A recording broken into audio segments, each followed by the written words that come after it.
এখন আমি মাফানলুরে, ভীষণ ঠান্ডা লাগছে, এত ঠান্ডা বাপরে বাপ, প্রায় 10 এরকম ডিগ্রি সেন্টিগ্রেড। আমার পুরো দাঁত কাঁপাচ্ছে, কথা বলতে পারছি না। আর চারিদিকটা পুরো অন্ধকার, দেখো এরকম অন্ধকার চারিদিকটা, ভীষণ ভয় লাগছে, কিচ্ছু দেখা যাচ্ছে না। আর কিরমভাবে মেঘ ঢুকছে দেখো। চ্যালেঞ্জ নিয়ে নিয়েছে, ওখানে যাবেই ওই পাশে, কিন্তু এদিকে যে কি অবস্থা ওদিকটা সেটা,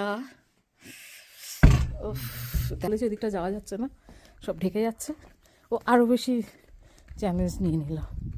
কি অবস্থা দেখো কিভাবে মেঘটা ঢুকছে।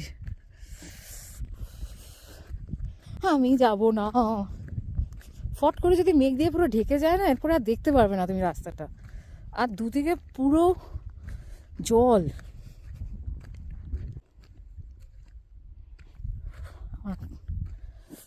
তা এখন মেঘটা সরছে, তখন একদম ঢেকে গেছিল জায়গাটা।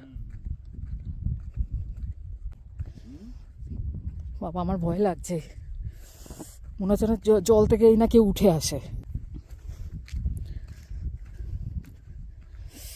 কেন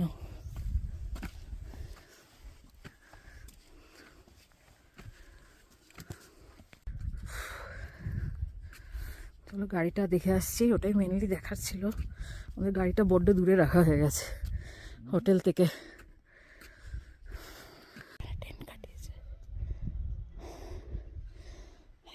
গাড়ি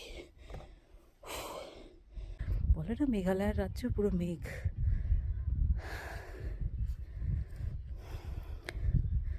মানুষ কি করে বাবারে এই অন্ধকারে ট্রেনটা বসে আছে।